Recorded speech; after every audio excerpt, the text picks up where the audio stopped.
público. Y le damos la bienvenida a Ricardo Ravelo aquí a Los Periodistas. Maestro Ravelo, bienvenido.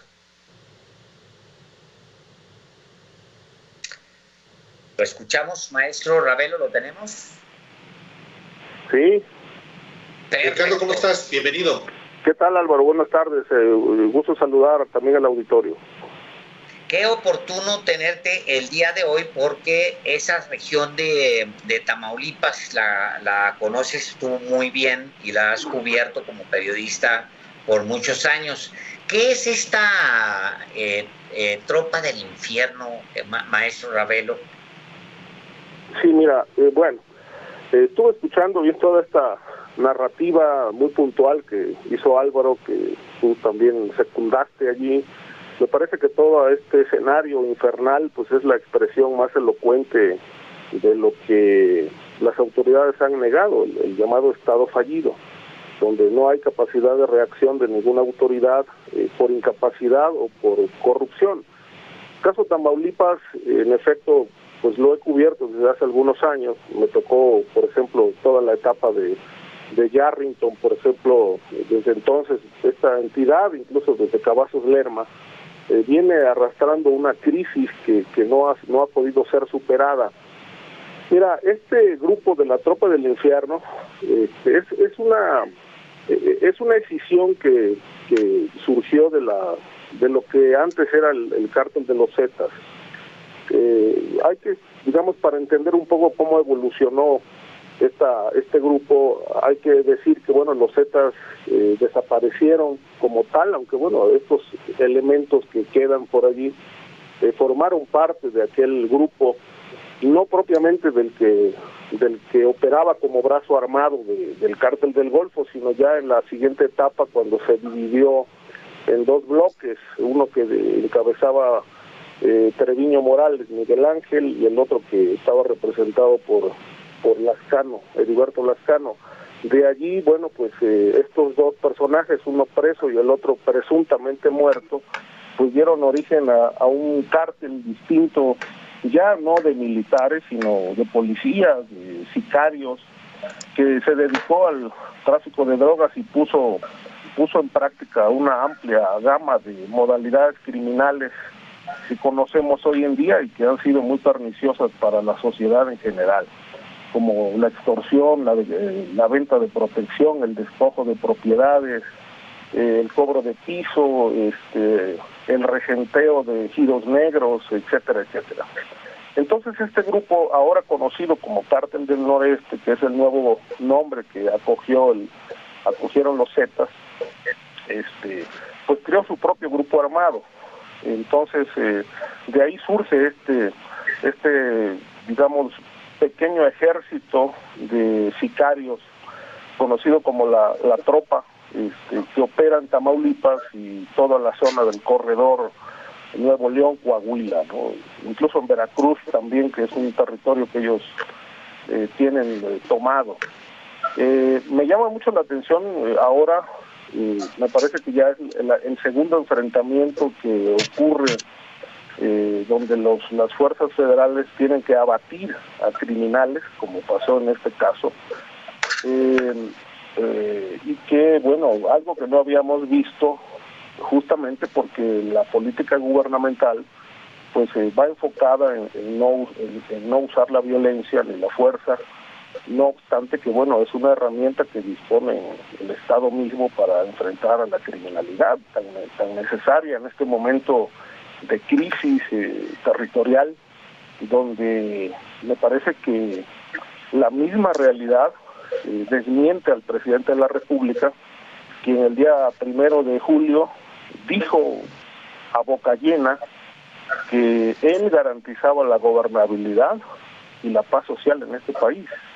A mí me parece que esto no se sostiene con nada en ningún lugar del país, ¿no?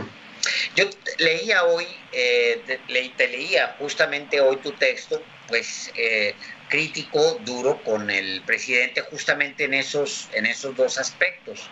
En el tema de cuando el presidente habla sobre garantizar que se ha garantizado la gobernabilidad y se ha garantizado la paz social. Eso es lo que él dice, y tú dices, pues no podemos decir que eso ha sucedido.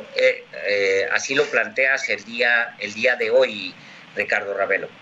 Sí, porque creo que aquí el presidente falta la verdad, o no es consciente de la realidad que enfrenta México, o realmente es parte de la demagogia que le atribuyen como mandatario, a adulterar una realidad, pues para disfrazarla, maquillarla, cuando es evidente que no hay gobernabilidad y no hay paz social.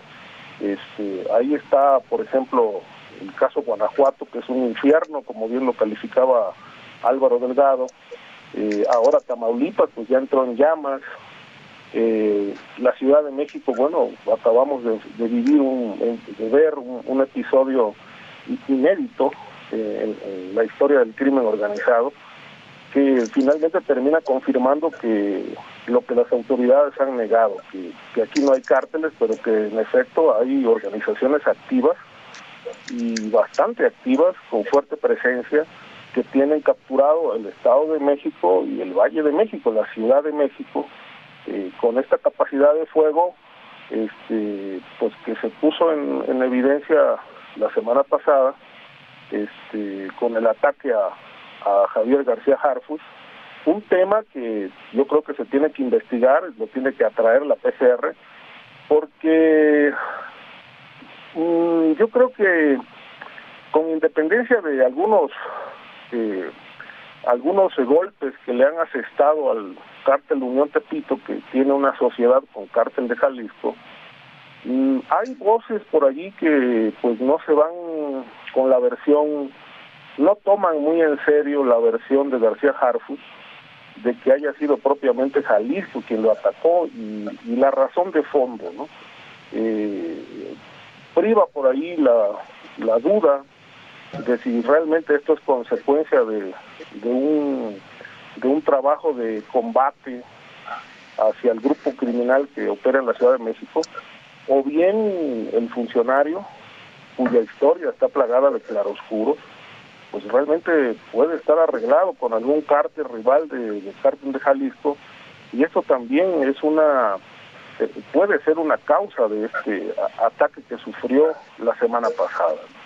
Un cártel adversario del Cártel Jalisco Nueva Generación, Ricardo Ravelo. ¿Perdón? Un cártel rival del Cártel Jalisco Nueva Generación. Formulo esta pregunta antes de irnos a una pausa, porque eso que nos estás diciendo respecto del atentado al jefe policíaco García Harfuch es muy relevante. ¿Te parece si vamos a un corte y al regreso nos das tu punto de vista? Adelante, claro que sí. Gracias, volvemos.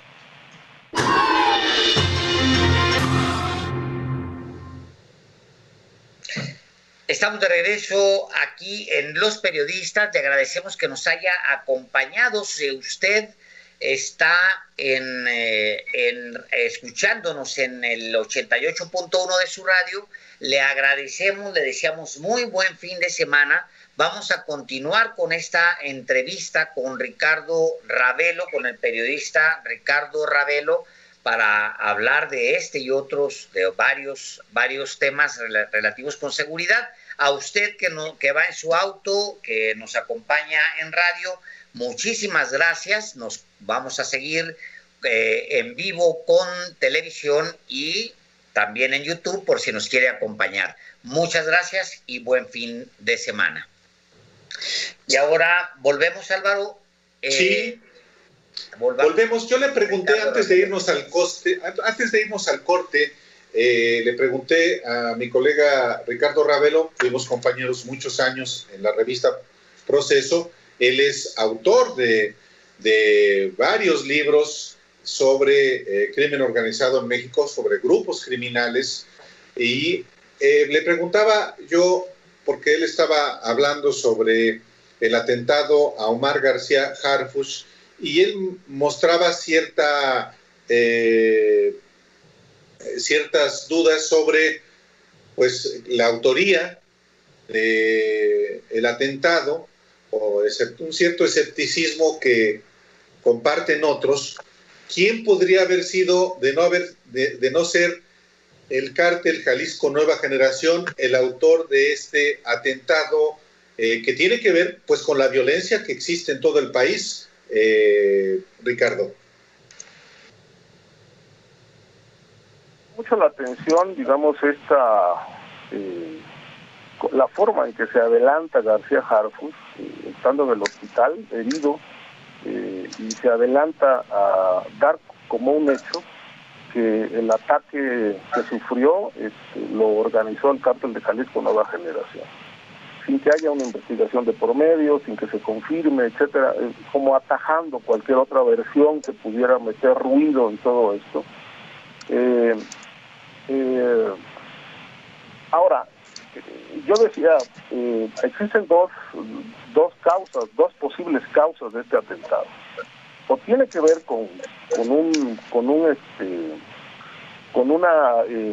el combate que supuestamente ha efectuado en la Ciudad de México en contra de las organizaciones que están asociadas al cártel de Jalisco, en este caso particular Unión Tepito, al propio cártel de Jalisco. Esa podría ser una causa. La otra es que un cártel rival de Jalisco realmente se haya visto afectado o se sienta agraviado, no propiamente por combate directo de García Harfuch, sino por alguna vinculación que tuviera con otras organizaciones dentro de una plaza tan importante para el narcotráfico como es la Ciudad de México. No hay que olvidar que la Ciudad de México es el mercado de consumo más grande del país. Y entonces se hayan tocado algunos intereses que realmente, provocaron la reacción de algún otro grupo criminal. Yo puedo, por ejemplo, citar que en la zona, tanto en el Estado de México como en la Ciudad de México, no solamente opera Unión Tepito y Cártel de Jalisco, también están los Caballeros Templarios, también están los Valencia, están los grupos michoacanos muy activos, está el Cártel de los Rojos, está el Cártel Guerreros Unidos, muy próximos, en Morelos, que tienen una amplia conexión con la Ciudad de México vía la ruta Xochimilco, por donde entra toda la droga, o bien desde el aeropuerto de la Ciudad de México. Entonces hay una narcodinámica muy importante en toda esta región, toda esta zona, que realmente, algunos intereses se tocaron por allí, por combate o por complicidad con otros grupos que afectaron o pudieron afectar intereses no propiamente del cártel de Jalisco, sino de algún otro, y esto pudo haber provocado también que se organizara este ataque hacia el funcionario. En sí el ataque es un atrevimiento, lo hemos comentado aquí, ya se ha comentado ampliamente. El ataque es un gran atrevimiento, hacerlo pues a medio kilómetro de la oficina del secretario de la Defensa, pues en una de las calles más importantes de México, en fin, todo esto. Pero me concentro en el hallazgo de la Barrett, que creo que es la primera vez que usan una Barrett, maestro Ravelo, y luego hoy encuentran en este enfrentamiento con la llamada Tropa del Infierno, este brazo del cártel del Noreste, encuentran otras Barrett, y como que la guerra, ¿no? A lo mejor estoy en un error, ha escalado a esto, o sea, a armas más pesadas, como si hubiera más accesibilidad a armamento pesado, que antes de la declaratoria de guerra de Calderón, pues no eran comunes en México. ¿O estoy en un error, Ricardo Ravelo? No, tienes razón. Es decir, mira, yo creo que desde Calderón para acá, desde el sexenio de Calderón a la fecha, la escalada de violencia ha ido aumentando, y con ello también las modalidades de muerte, el uso de armamento. Por ejemplo, recuerdo poco antes de del sexenio calderonista, pues no se escuchaban ni se veían casos, por ejemplo, de decapitación, tampoco del descuartizamiento de cuerpos, tampoco, por ejemplo, escenarios como los que tuve oportunidad de ver en varias ocasiones en los servicios médicos forenses de la República Mexicana. Por ejemplo, recuerdo Veracruz, recuerdo Tamaulipas, donde tuve oportunidad de entrar a ver cómo practicaban las autopsias a personajes descuartizados, y realmente los médicos lo que expresaban, dice, bueno, es que ya no practicamos autopsia, nada más aquí reconstruimos cuerpos con lo que encontramos, ¿no? Y entonces pues reconstruyen un cuerpo, pura pedacería, que lo empiezan a colocar las piernas, brazos, y a veces les ponen piernas que no son propias de la persona que murió, sino de quien la encuentran. Entonces la verdad que bueno, los servicios médicos forenses parecían talleres mecánicos, ¿no? O sea, lleno de piernas, piezas, de tal manera que bueno, este cuerpo hay que entregarlo y a los familiares, y hay que entregarlo pues lo más completo que se pueda con lo que se disponga.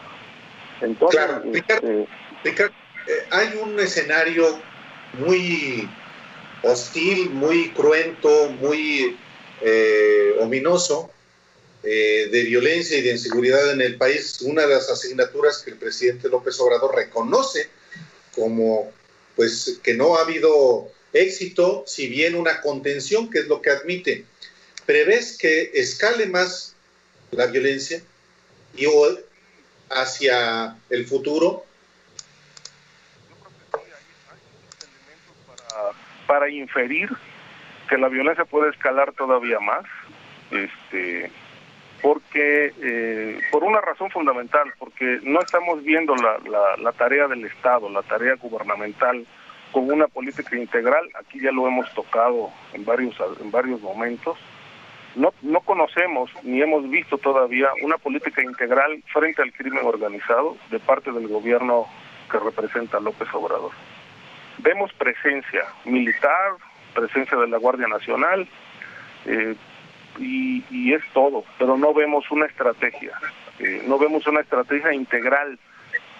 Pareciera por momentos que, por ejemplo, que funciona la unidad de inteligencia financiera en el combate frontal al tema del lavado de dinero, pero luego observamos que en muchos casos se quedan atorados en la fiscalía, o bien cuando pasan o cruzan la frontera hacia el Poder Judicial para que se definan las sentencias, pues ahí prácticamente los asuntos se pierden.